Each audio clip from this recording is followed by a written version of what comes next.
Hi there, students. I'm Criselmer Ducanes, a clinical instructor teaching fundamentals of nursing practice. So today we'll be discussing about the common laboratory and diagnostic tests.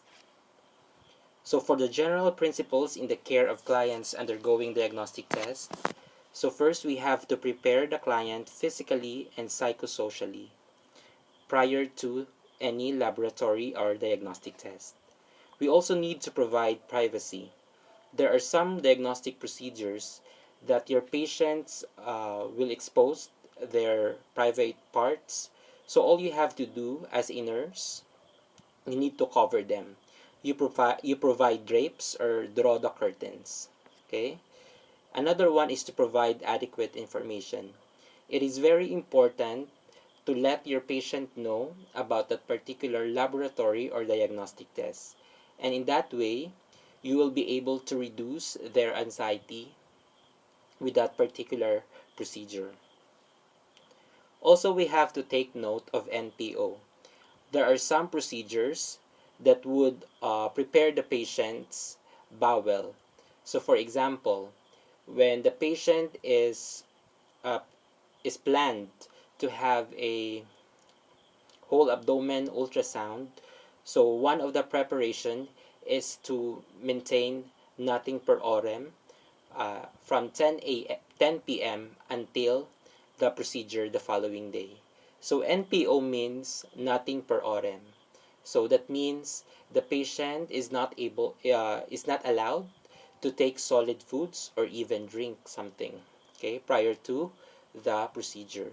So you really have to take note, because if ever the patient will not be on NPO state, so the procedure will be postponed, then it would cause burden to the patient as well. Another one is to check written consent. Okay, very important. Before the procedure is done, you really have to check for written consent. It is our primary responsibility that the patient has agreed to undergo a particular laboratory or diagnostic test.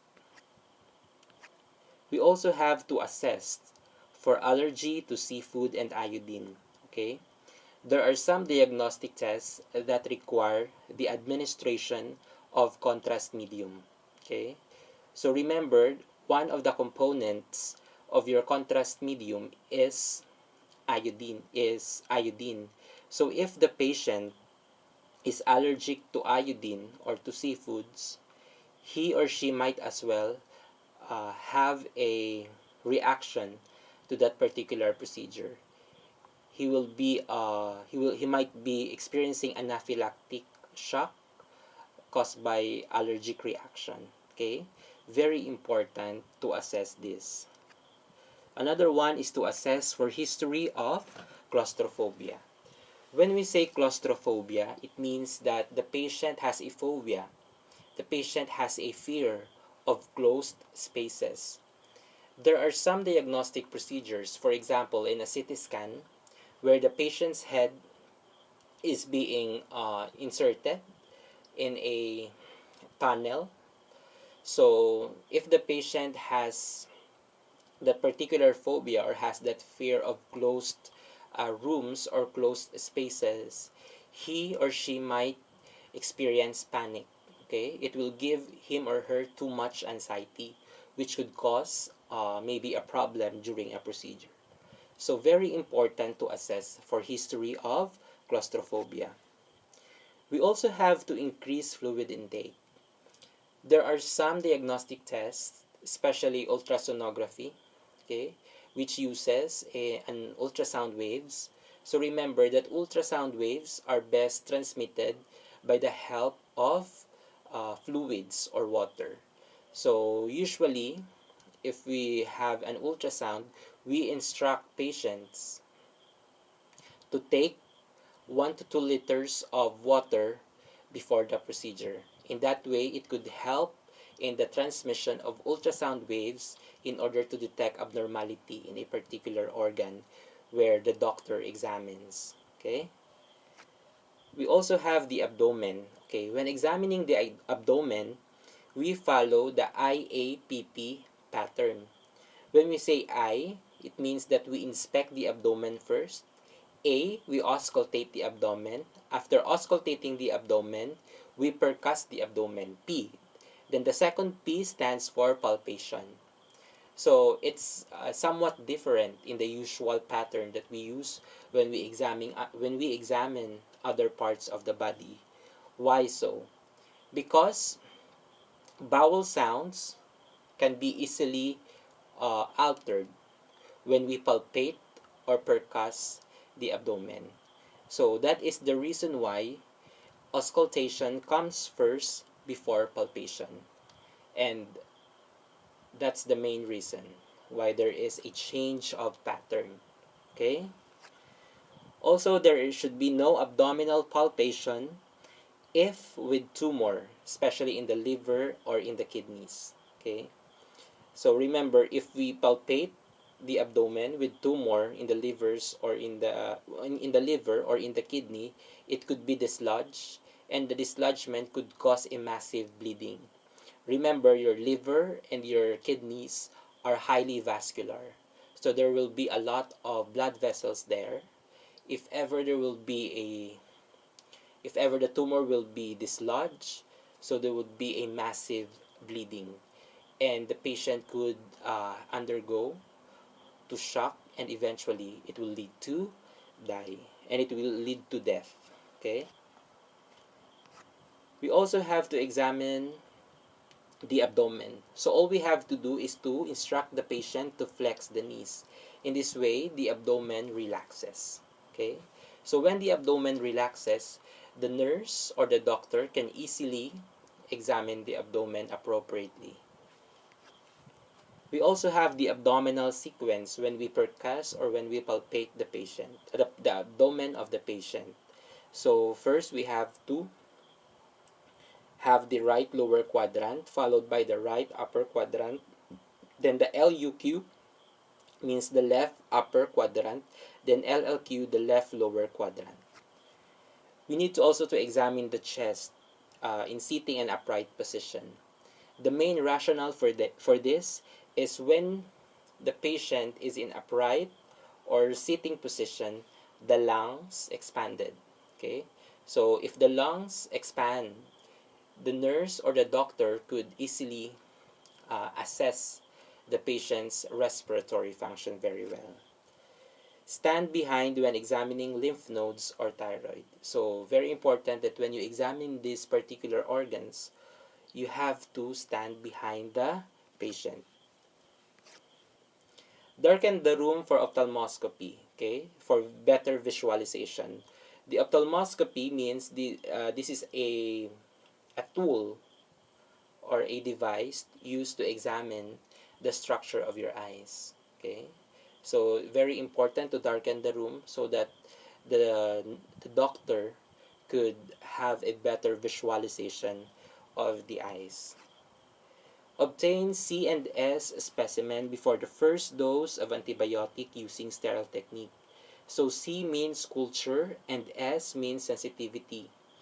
So this is usually obtained if the patient is suspected for infection. So for example, you have the specimen of blood or sputum, your phlegm. So this will be sent to the emergency room to be examined. To the laboratory to be examined. The culture there means that the bacteria found in the blood or in the phlegm are being examined so that the medical technologists would identify what specific bacteria is present in that particular specimen. Okay, so your sensitivity means that you are looking for the appropriate antibiotic. Okay, appropriate antibiotic for that particular bacteria.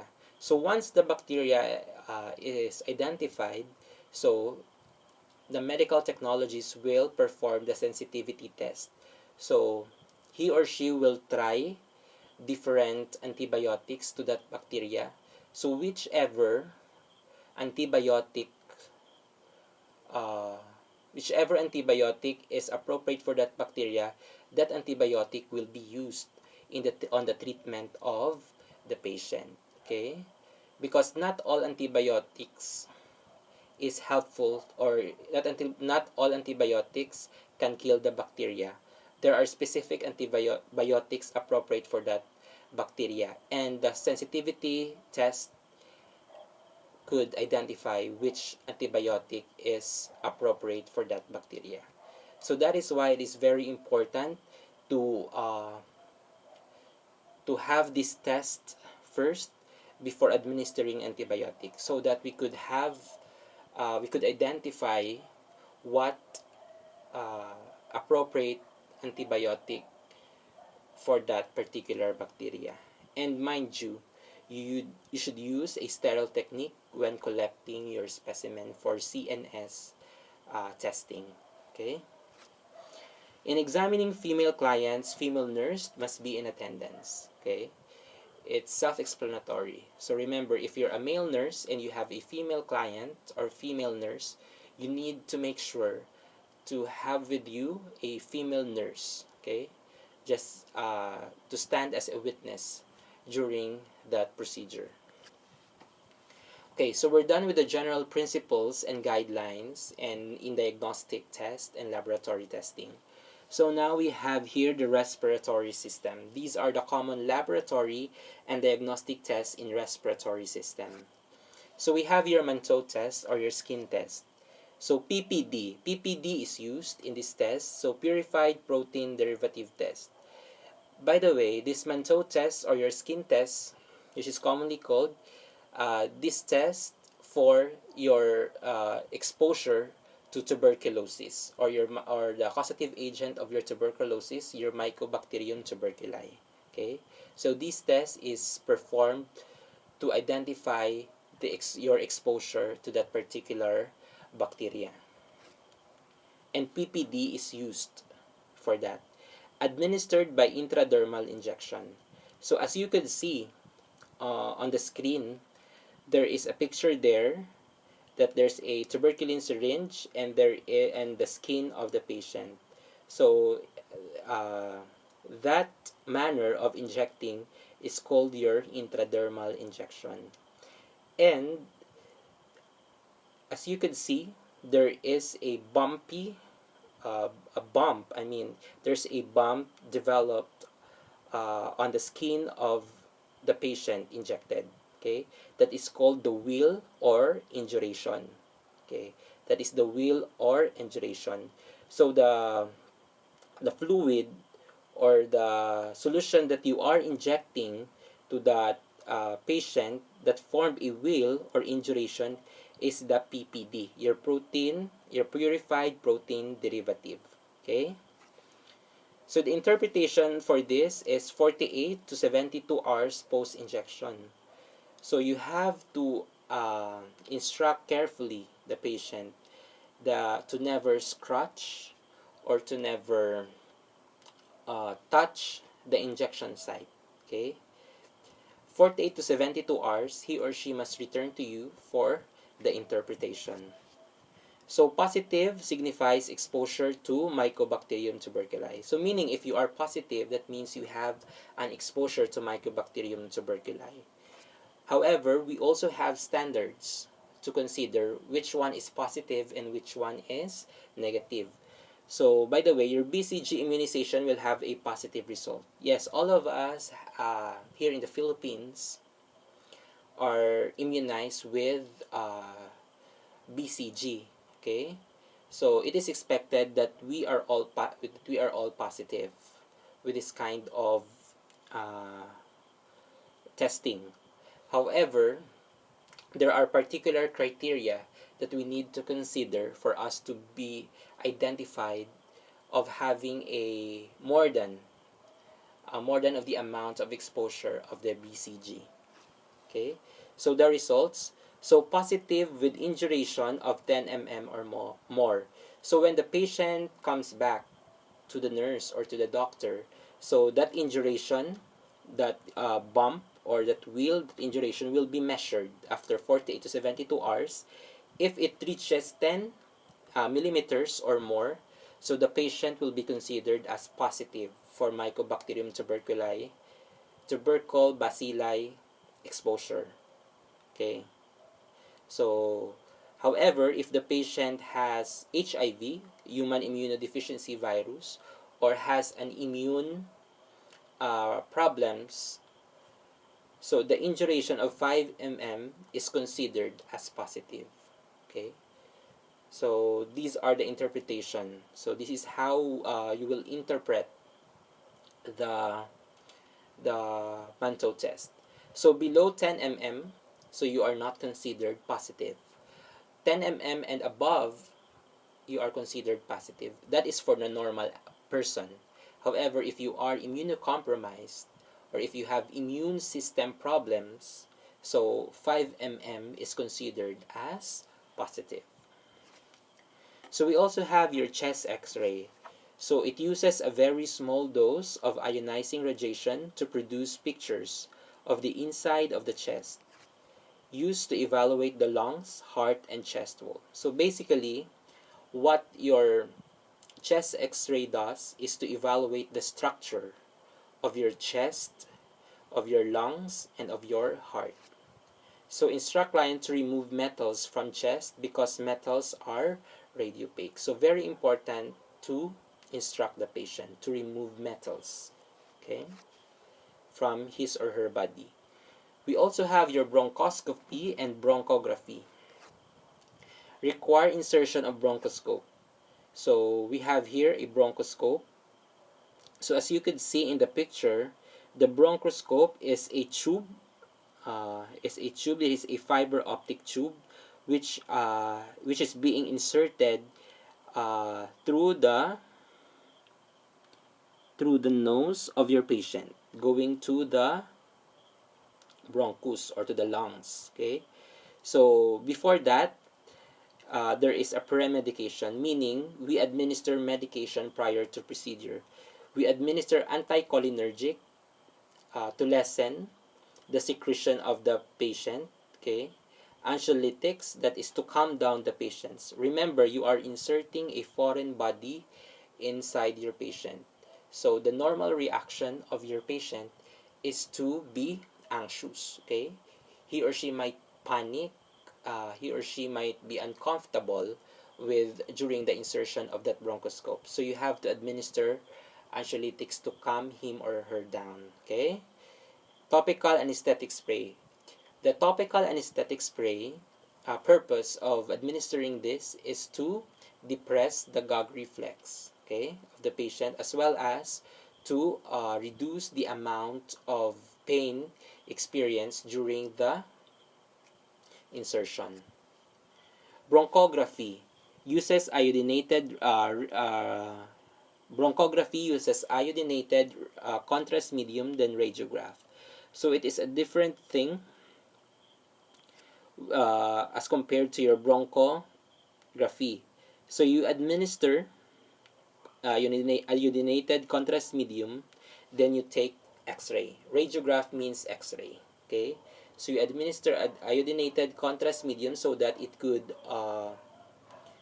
emphasize the structure inside your lungs. Your iodinated contrast medium serves as a paint. Okay, so that during the X-ray, it could be visible on the picture. So post procedure, both in your bronchoscopy and bronchography, so we have NPO until reflex return. Remember that you've depressed the gag reflex of the patient by administering topical anesthetic spray. So you just have to wait until the gag reflex returns, because if you will administer food after the procedure without the return of gag reflex, it could be dangerous to the patient. The patient might aspirate. Okay. Then after that, you position the patient inside lying. Okay. Remember that the patient has no gag reflex, so the patient could not swallow his or her saliva. So better you position the patient side lying so that the saliva could naturally drip from his mouth. Okay, that could also prevent the aspiration from your patient. We also have another procedure or test. It's called your sputum examination. The best time to collect more is morning upon awakening. So rinse the mouth with plain water before collection. AFB staining requires collection for 3 consecutive mornings. So AFB means acid fast bacillus staining, requires collective 3 consecutive mornings. So you collect sputum in the morning because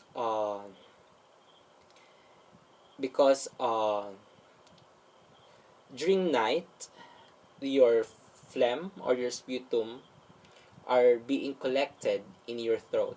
So the moment you woke up in the morning, so it could be easily expectorated, it could be easily excreted from your mouth, and with ample amount. And also you have to rinse with plain water before collection, just to wash out those bacteria present in your mouth. Okay, so don't rinse your mouth with mouthwash. Okay, because it could give a false negative result. Okay, the bacteria that is present in your sputum might be killed. So we could so during the examination, the medical technologists could not identify what is the bacteria present in your sputum. Okay, AFB staining requires collection of 3 consecutive mornings, meaning you have to collect 3 consecutive mornings. For example, I have collected my sputum now, so that's day 1. So tomorrow morning, I will also collect my sputum, that's day 2. Then after that, I will also collect my sputum, that is day 3. So all you have to do is to make sure that your patient has collected sputum specimen for 3 consecutive mornings. Okay? So lung biopsy. After percutaneous needle lung biopsy, position patient turning toward affected side.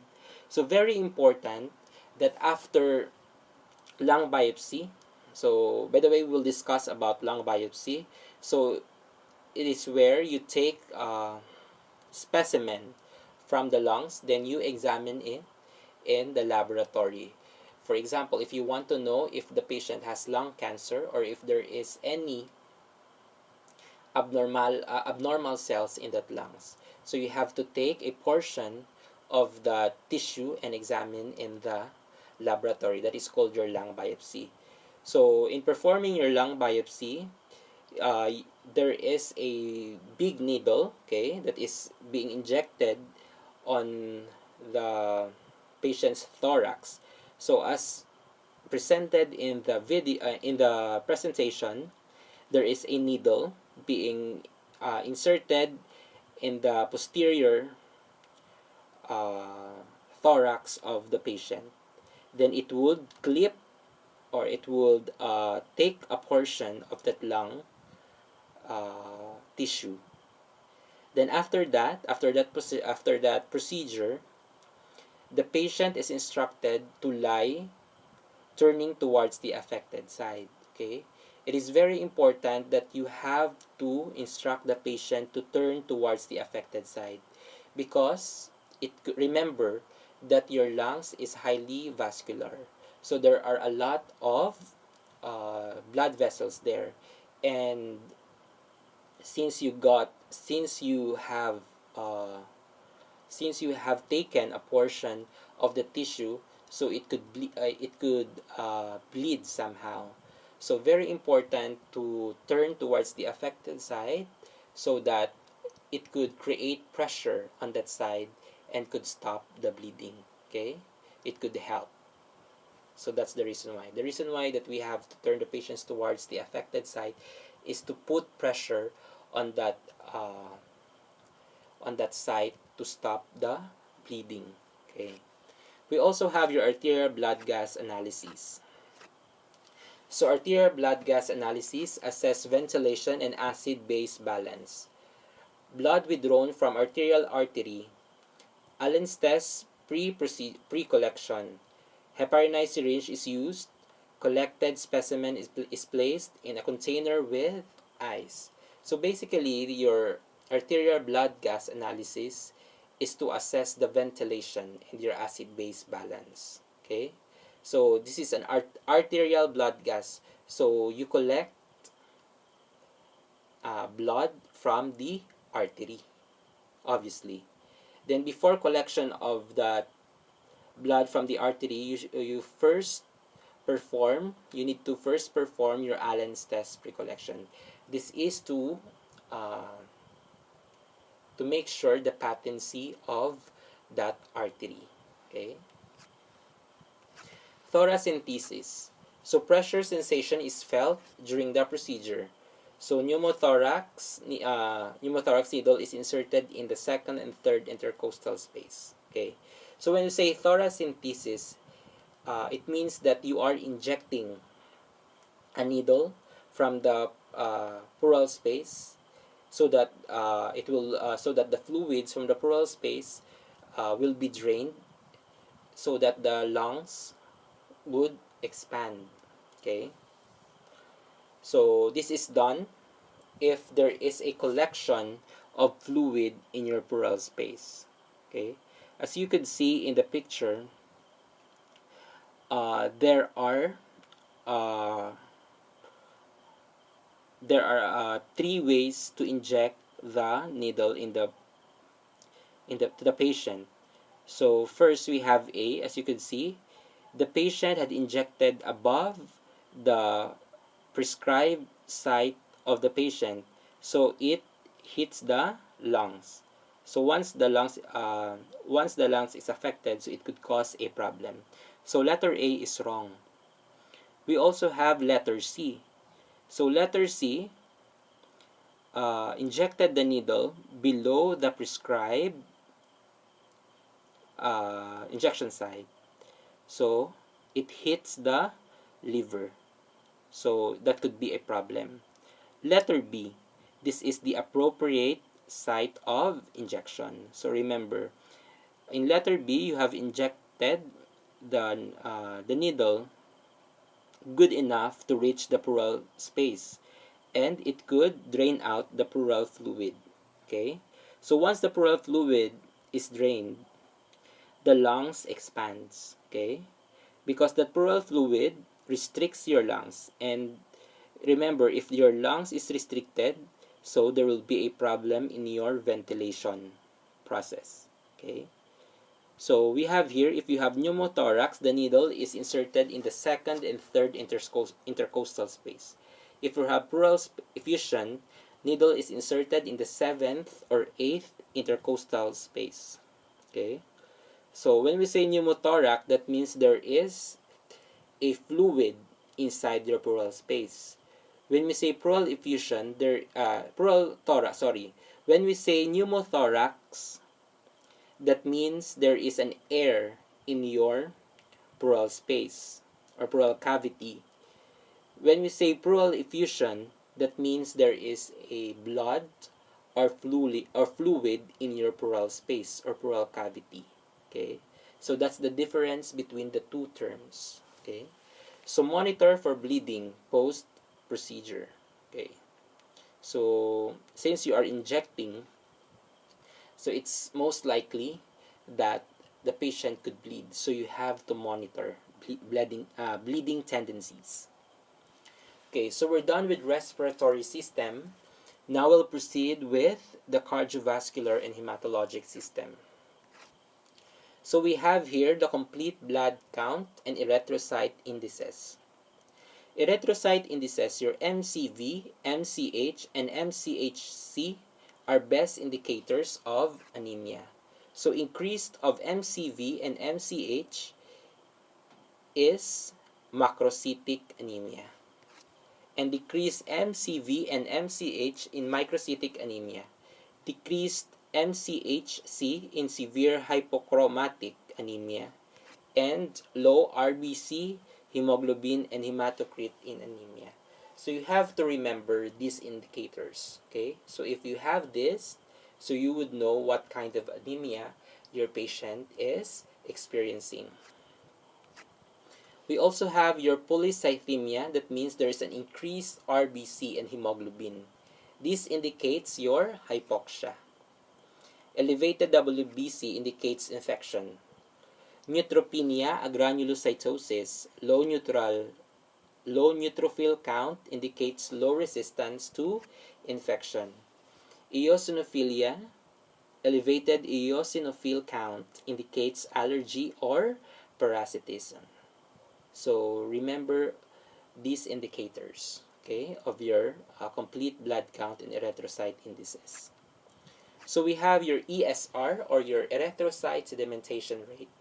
So it is elevated in inflammatory condition. Examples, for example, your myocardial infarction. Okay, so basically your erythrocyte sedimentation rate would tell you that you have a problem in your you have a problem with inflammation. Okay, for example, your arthritis, remember that is an inflammation, so most probably you would have an elevated ESR. Okay, blood coagulation studies. So we have here prolonged PT, your prothrombin time. PTT, APTT indicates bleeding tendencies. Your PT is valuable in evaluating effectiveness of your Coumadin. So remember, the therapeutic effect is 1.5 to 2. Your PTT and APTT are used to evaluate effectiveness of heparin. Therapeutic effect is between 2 to 2.5. Okay? So we have your blood urea nitrogen, your BUN, and blood urea acid. So the values are elevated when there is low renal tissue perfusion due to decreased cardiac output. So basically, these tests is an indicator of your renal function test. Okay, so if you have an elevated, the values are elevated when there is low renal tissue perfusion due to decreased cardiac output. Okay, blood lipids, serum cholesterol and serum lipids. So requires NPO for 10 to 12 hours. Elevated risk, increased risk of atherosclerosis. So we all know that lipids, cholesterols are fats. Okay, so we have to take note that there is a preparation for this. So the patient should not take anything, fluid or solid food, for 10 to 12 hours prior to the procedure. So elevated outcome or elevated levels of these lipids and cholesterol would indicate that the patient has an increased risk of atherosclerosis. Atherosclerosis means there is a development or there is a deposition of fats within the blood vessels.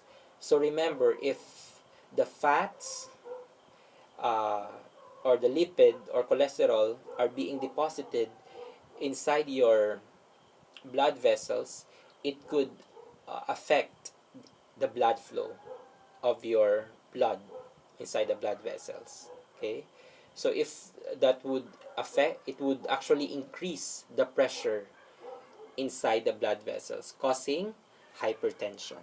Okay, so so you have to remember that one. We also have your troponin. So elevated troponin, your I and T are best indicators of your myocardial infarction. So troponin, it is specific for cardiac muscles, reactions, or inflammatory. So it's a best indicator or a best test to detect for myocardial infarction. We also have your ECG. Your ECG is the process of recording the patterns of electrical impulses as they move through the heart. Okay. Your ECG machine. ECG machine detects the patterns of electrical impulse generation and conduction through the heart, translates the information into recorded patterns, waveforms on the cardiac monitor or calibrated paper. So basically, your ECG would detect or is a test in order to know the patterns of the electrical impulses in your heart. Okay, so we have here an interpretation. So if you have MI or myocardial infarction, the interpretation of your ECG would be your ECG will have elevated ST segment, inverted T wave, pathologic or enlarged Q wave. If you have hypokalemia, prolonged QRS, elevated ST, and shortened T wave. For your hyperkalemia, you have a prolonged QRS, elevated ST segment, and peaked T wave. Okay, now we have another test or diagnostic test, your Holter monitoring. So it is a continuous ECG monitoring 24 hours period. So it's the same with your ECG. However, this is worn by your patient 24 hours. As you could see in the picture, there is a small device worn by a patient. Okay. So instruct to record activities of any unusual sensation experienced, and may remove device only during bathing. Continue even during a sleep. Okay. So very important to instruct to record activities. Okay. So for example, at 10 a.m. the patient runs. Okay. Because he or she wants to exercise. He runs inside his house. So the patient should record that one, because after the test, after 24 hours, the nurse would review the tracing of that Holter monitoring, comparing the activities made by the patient. Okay, so probably during 10 a.m. the patient runs, so the nurse could detect a tachycardia, or there's an increased heart rate because the patient runs. So he or she could regard that as a normal occurrence because the patient's activity is increased during that time. So that is very important to instruct the patient. So central venous pressure, your CVP, place zero level or base of the water manometer at the right mid-axillary fourth intercostal space. So elevated CVP readings indicates hypervolemia or right-sided congestive heart failure. So basically, your central venous pressure, your CVP monitoring, is used to test the amount of fluid inside your body.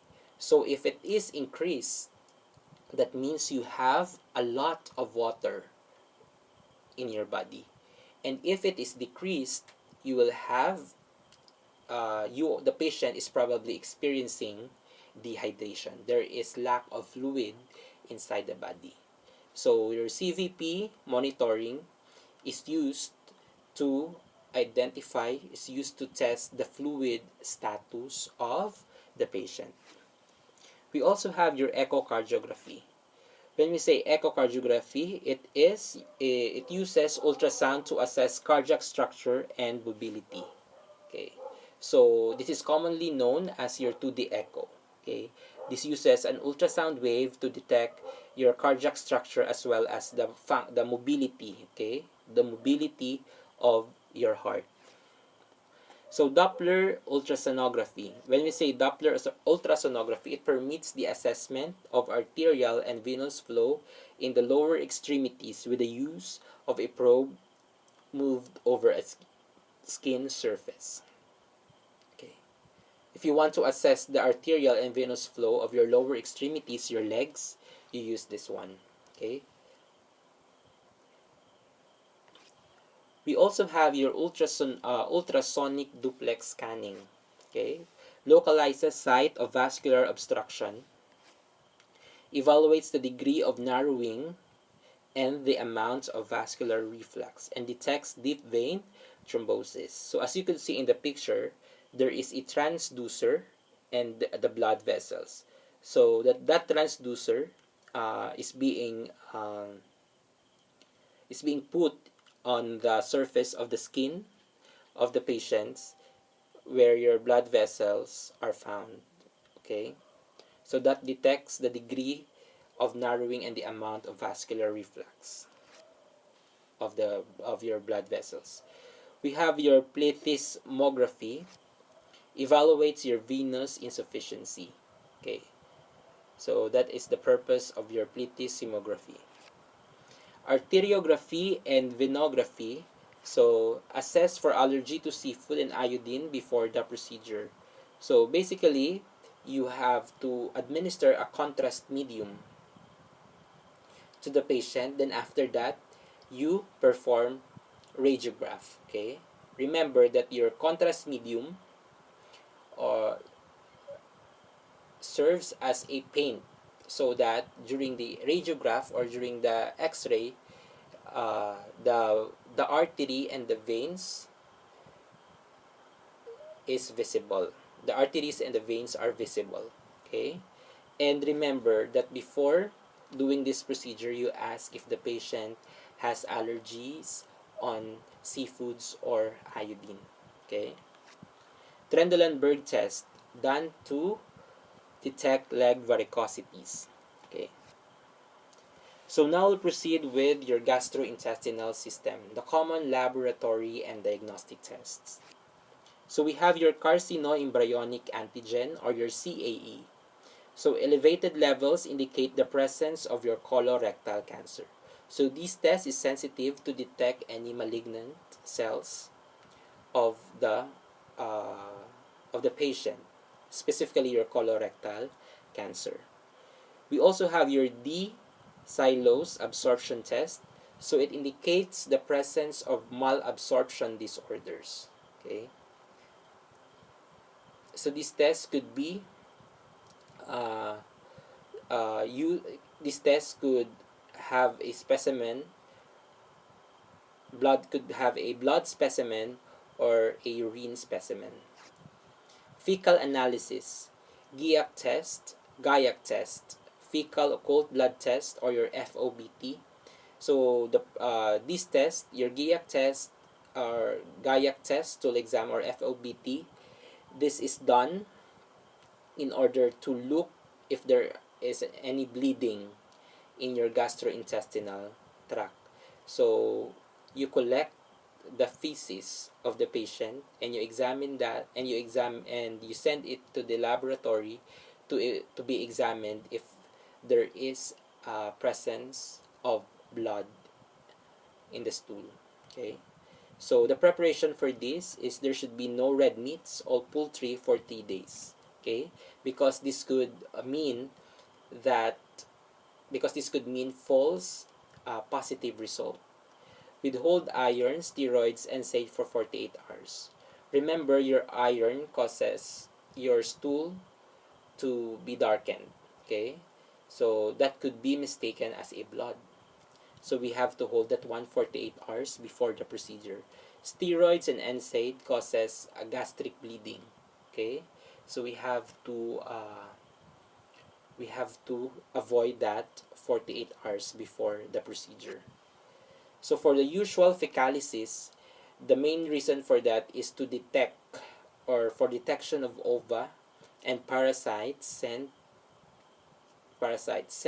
fresh warm stool specific to laboratory. Okay, so that's it. You have to do that one. So upper GI series, or another term for that, is your barium swallow. So preparation is NPO, nothing per orem, for 6 to 8 hours prior to procedure. Barium sulfate is administered orally. So barium sulfate, this is a substance that is administered orally. So the patient usually drink that barium sulfate prior to the procedure. So x-rays are taken in standing and supine position. Okay, so after drinking that barium sulfate, it would paint your gastrointestinal tract so that when the patient will be x-rayed, it could be visible. It could be visible. So x-ray should be taken in standing and in supine position. Then after the procedure, the patient will be given laxatives and fluids. Laxative medications increases defecation, right? It promotes defecation, okay? It promotes bowel movement. The reason for that is barium sulfate is very toxic to the body.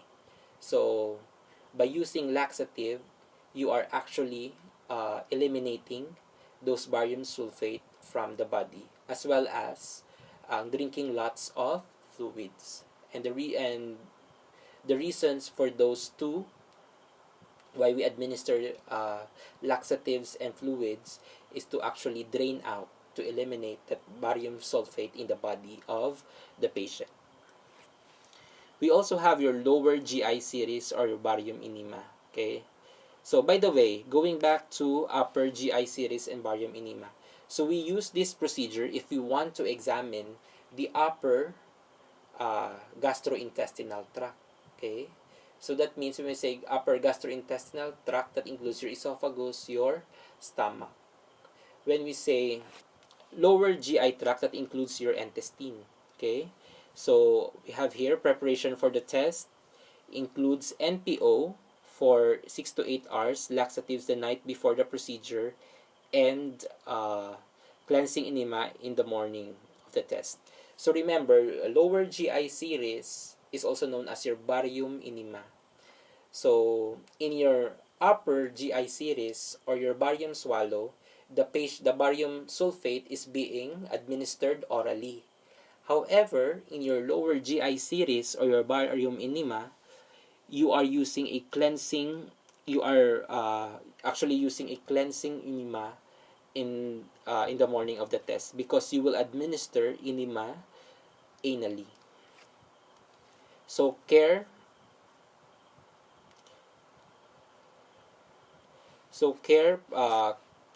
post procedure is the same as post upper GI series. So the same thing goes. Okay. So the purpose of your laxatives the night before the procedure is that in order to clear the bowel, okay, so that you will be able to see during the X-ray the entire what you call this, the entire intestine of the patient. And you administer that barium sulfate through an enema. Okay, as what I have mentioned, that barium sulfate will be administered anally. So we have your upper GI endoscopy, NPO for 6 to 8 hours. You remove dentures. Gag reflex is depressed with local anesthetic. So as what I have mentioned, when you have an endoscopy procedure, so your gag reflex is depressed with local anesthetic, so that the endoscope, that the tube that is being inserted inside the mouth of the patient could be easily administered. Okay, so post procedure, side lying position, because the patient gag reflex is depressed, so there is no way of swallowing the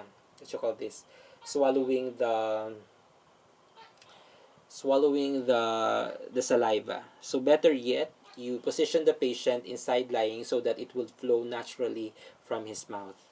And NPO until gag reflex returns. Okay, do not administer anything to the patient orally. Make sure that gag reflex returns before doing that. Okay.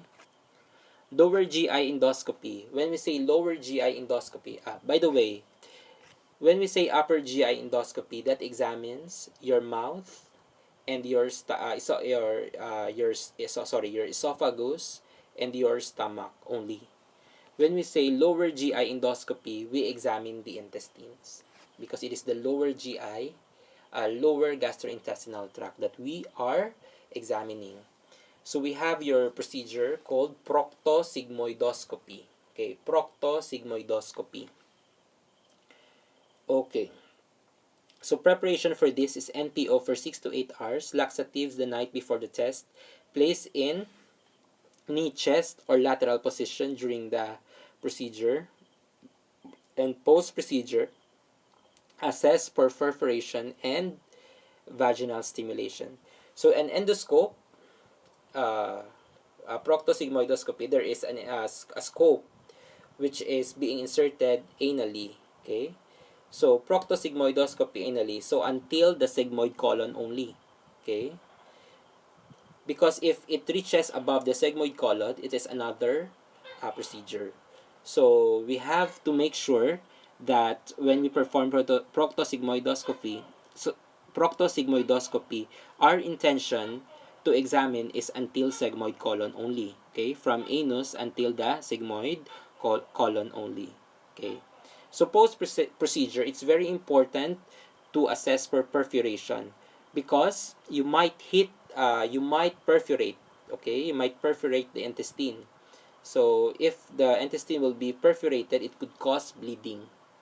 And also, there are some patients, remember that your vagal stimulation, the manipulation of your anus could cause vagal stimulation. Vagal stimulation signs and symptoms includes bradycardia, which is a very dangerous manifestation. The patient uh, could could be arrested. Okay, if there is a low or extremely low cardiac rate.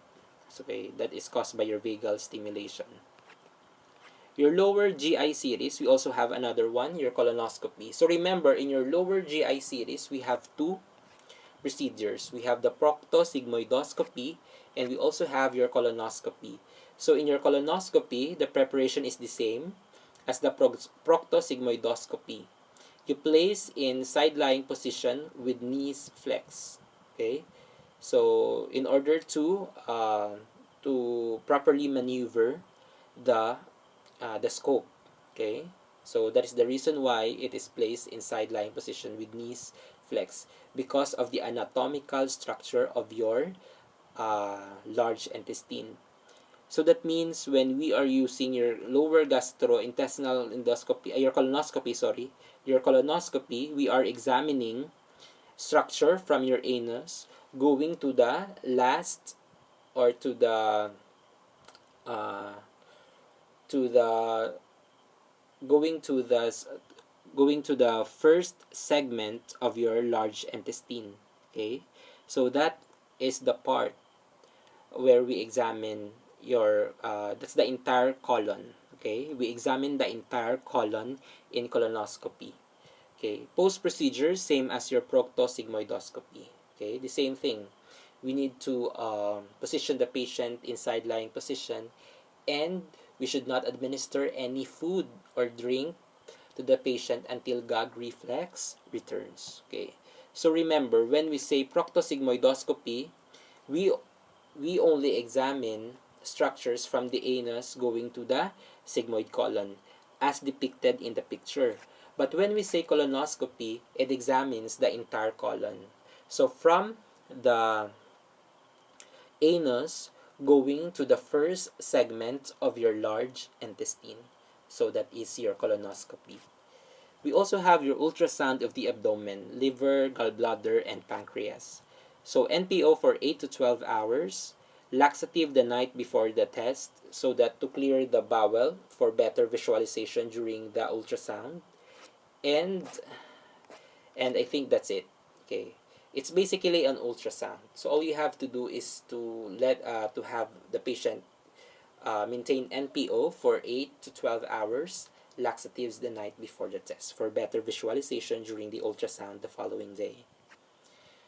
Okay, moving forward, we have here hepatobiliary and pancreatic system. So the common laboratories and diagnostic tests on this particular system. So we have liver biopsy. So vitamin K injection prior to the procedure if PT is prolonged. Your pro time. Remember, your pro time is a bleeding test. Okay, it is a bleeding test. It identifies bleeding tendencies. Okay, so if it is prolonged, meaning the patient is prone to bleed, so we administer vitamin K prior to the procedure. So vitamin K is known to have an anticoagulant. So anti-bleeding. Okay, it prevents bleeding. Why so? Why do we need to monitor for bleeding tendencies when we perform liver biopsy? Remember, when we say biopsy, it is taking some portion of the tissue of the liver or a particular organ where you perform your biopsy. And remember, your liver is a highly vascular organ. That means there are a lot of blood vessels there. So if you take a portion of that tissue, it could massively bleed. Okay? How much more if the patient has bleeding tendencies? So it could increase the chance of bleeding. So that is why we assess first for bleeding tendencies before we perform your liver biopsy. So during the procedure, we position the patient left lateral position. Why left lateral position? Okay? Remember that the liver of your patient is what? The liver is situated at the left lateral part of the body. Okay, so you have to expose this part so that it could be easier for the doctor to get a sample or to get a specimen from that liver. Then instruct to exhale deeply and hold breath for 5 to 10 seconds during needle insertion. Okay, you have to exhale deeply because when you exhale, it exposes the liver and it also prevents the doctor to puncture the the lungs or the diaphragm or the adjacent organs near the liver. Okay, so you have to exhale so that the liver would be exposed, and that's the time you insert the needle.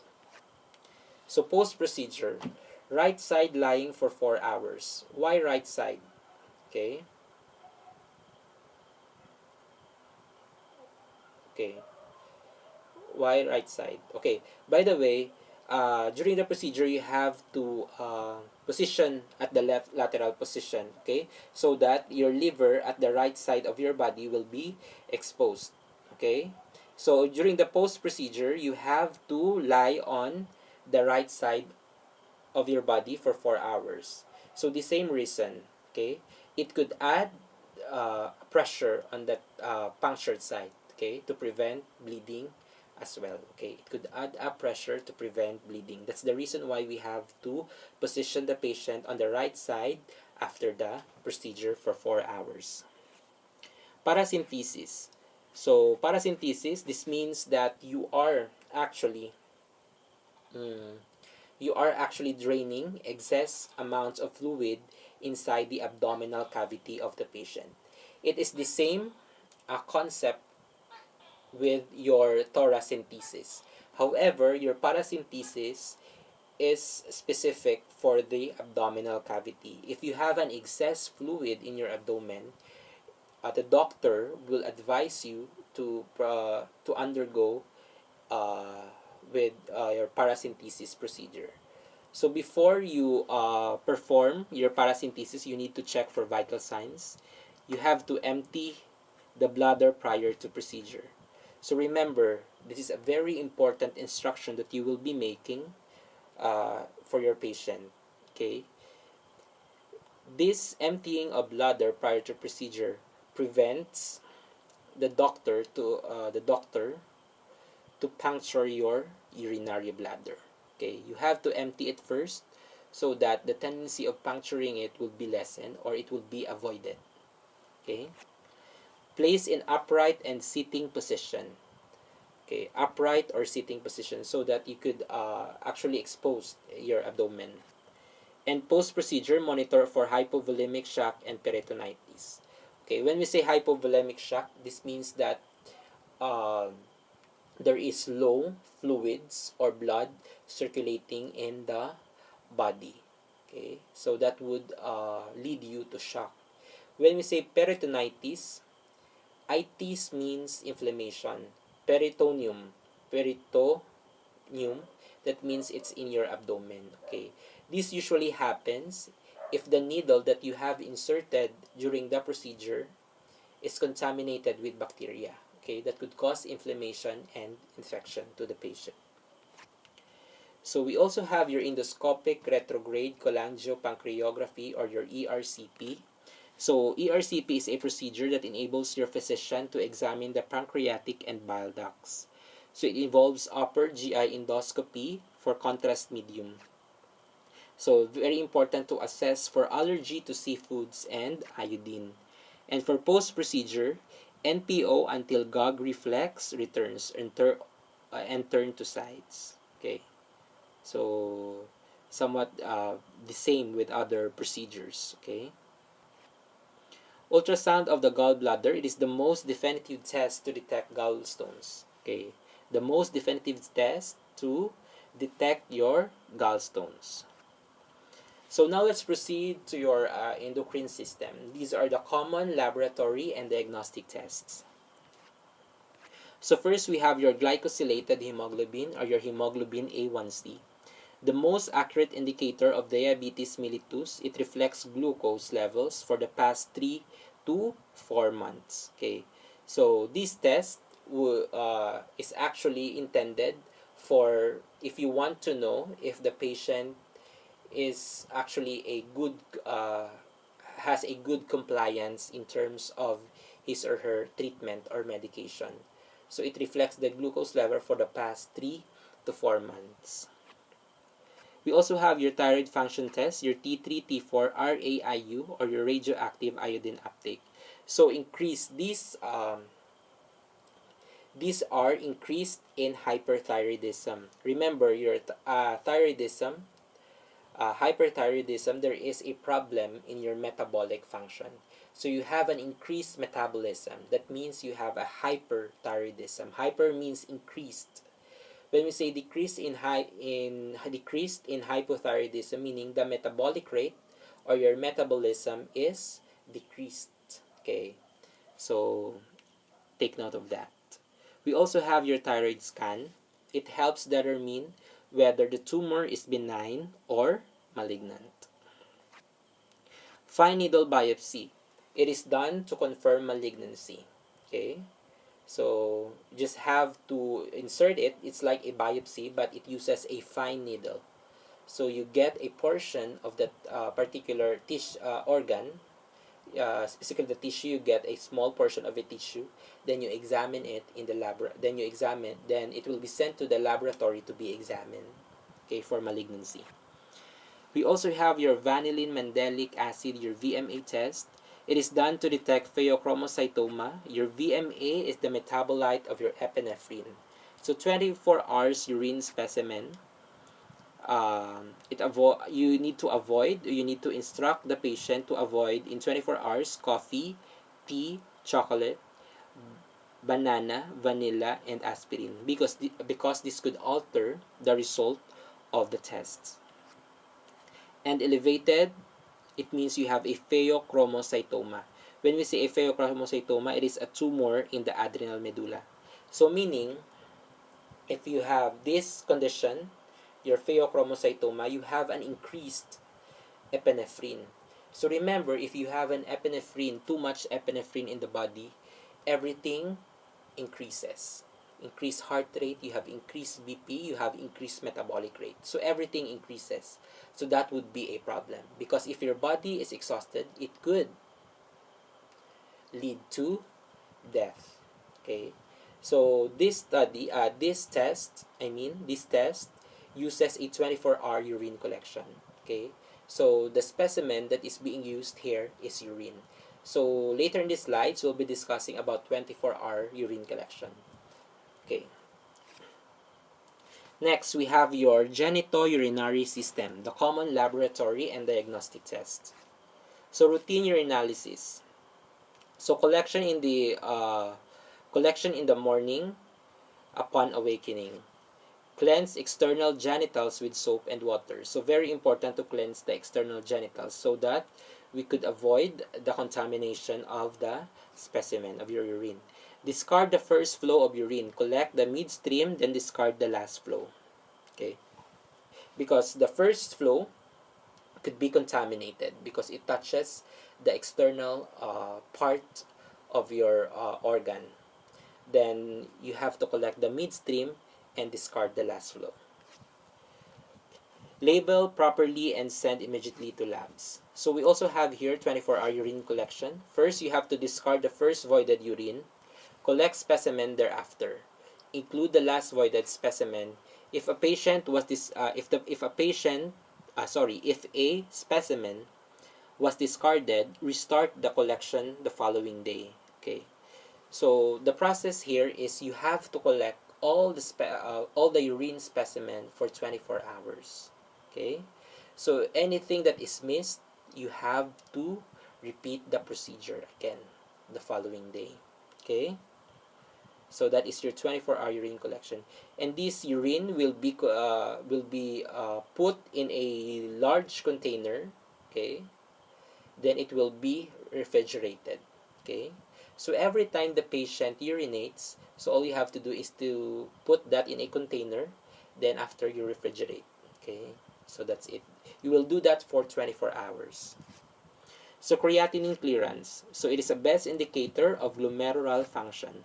So it requires 24 hours urine specimen collection, low renal function impairment. So meaning, if you have an increased creatinine, if you have a low creatinine clearance, that means you have a renal function impairment. There is something wrong in your kidneys. Okay, maybe you have a decreased cardiac output. Maybe your kidney is not functioning well. Okay. We also have your KUB. KUB means kidney. The K stands for kidney, U stands for ureters, and B stands for bladder. Simply, it's an X-ray of those organs. So laxatives is administered the night before. So the purpose of that is to make sure that during the X-ray, the organs are visible. Okay. Intravenous pyelogram, IVP, or your excretory urogram. So an X-ray examination of the kidney, ureters, and urinary bladder that uses iodinated contrast material injected into veins. So assess allergy to seafoods and iodine. So administer laxatives for better visualization. So the dangerous complication of this is anaphylactic shock. So remember, you are using an iodinated contrast. So if the patient is allergic to seafoods or iodine, the patient could have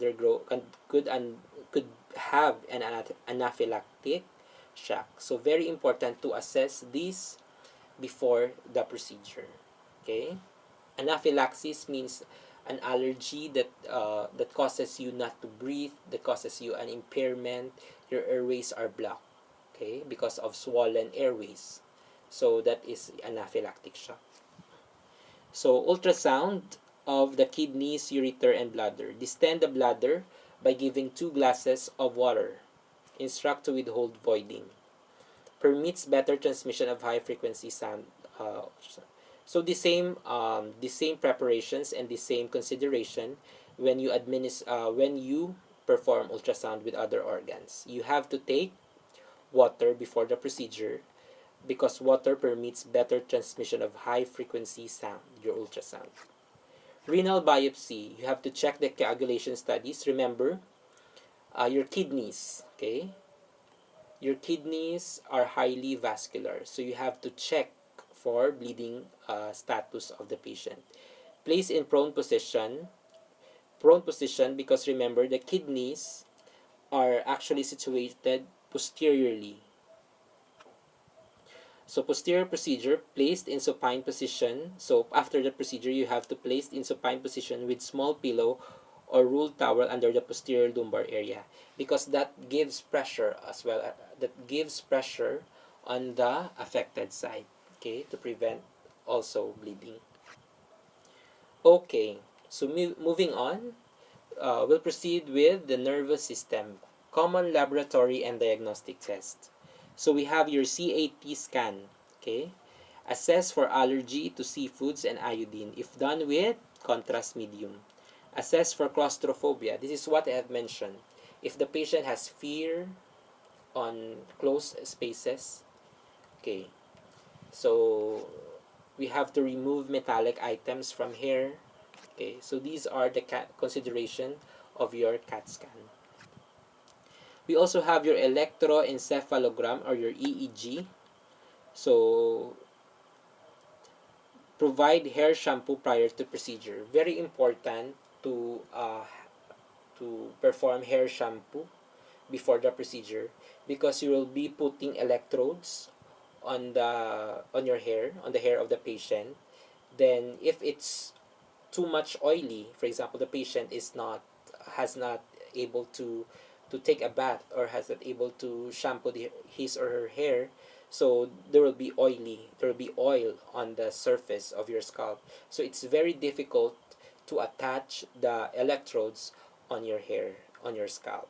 Okay,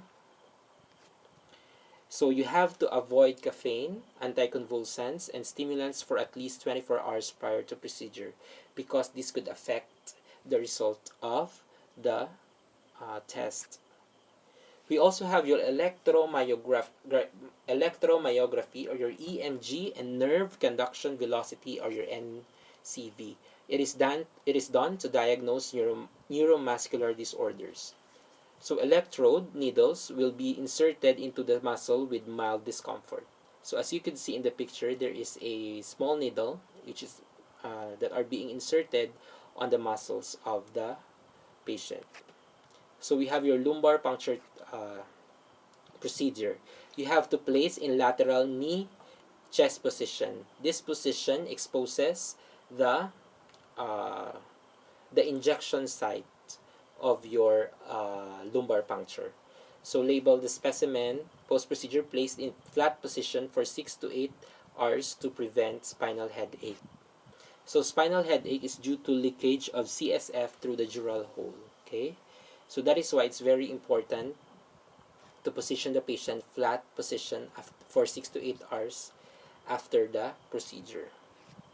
Myelogram, so detects vertebral disc disease and spinal cord tumors. Contrast medium is administered through lumbar puncture. We also have your magnetic resonance imaging MRI. So obtain history of metallic implants and artificial cardiac pacemaker. So assess also for claustrophobia.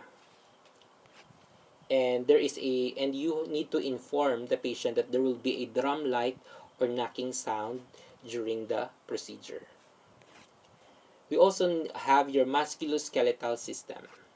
So bone, to detect bone fracture. Bone X-ray, the purpose of that is to detect bone fracture. Bone scan, instruct the client to void immediately prior to procedure to prevent irritation of the bladder by radioisotopes.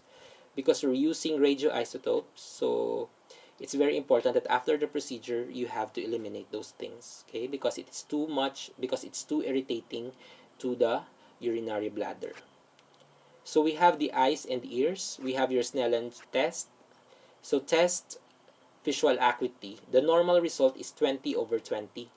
Numerator indicates distance of the client from the chart. The denominator indicates the distance at which the normal eye can read the letters. Okay. So 20/200 means legal blindness. 20/30 or greater means myopia or nearsightedness. 20/15 or less means hyperopia or your farsightedness. So please take note of these results. Okay. I would like to emphasize to you that the numerator, the number found above that fraction, it indicates the distance of the client from the chart. Okay, and the denominator, which is found below that fraction, indicates the distance at which the normal eye can read letters. Okay, it is the distance at which the normal eye can read letters. So this is an example of your Snellen chart. Okay, so I believe most of you have already seen this Snellen chart. Okay, tonometry. What is tonometry? It is a test to determine the pressure in your eye, your intraocular pressure. indirectly measures intraocular pressure. So 25 mmHg and above means glaucoma. So meaning there is an increased pressure inside your eye. Okay. We have also your ophthalmoscopy. So examines the fundus, interior of the eyes, may diagnose retinal detachment and papillary edema or choke disc. Okay. So basically it examines the structure of your eyes. So we also have your tuning fork test. So we have your Rene's test, compares air conduction from bone conduction. So vibrating tuning fork is placed against the mastoid process behind the ear, then 2 inches from the opening of the ear canal. So valuable in the diagnosis of otosclerosis, conductive hearing loss. So this is the picture. This is how your tuning fork looks like. Okay. Rene's test finding. So for normal result, we have the air conduction is better than the bone conduction. Conductive hearing loss, bone conduction is better than the air conduction. Sensorineural hearing loss results is the same as normal results. Okay. We also have your Weber's test. So the rounded tip of the handle of vibrating tuning fork is placed in the center of the client's head. Okay. Fallible in the diagnosis of Meniere's disease and sensorineural hearing loss. So the test findings for normal, the tone is perceived in the center of the client's head or equally in both ears, and conductive hearing loss, tone is heard better in the poor ear. So when we say sensorineural hearing loss, tone is heard better in the good ear. So take note of this Weber's test findings. Okay. So I believe this is the last slide, the audiometry. So single most important diagnostic test in detecting hearing loss and may be pure tone or speech audiometry. So critical levels of loudness is 30 decibels. Okay. So that's it. So I believe those are the most common diagnostic and laboratory tests that we usually perform to our patients. So take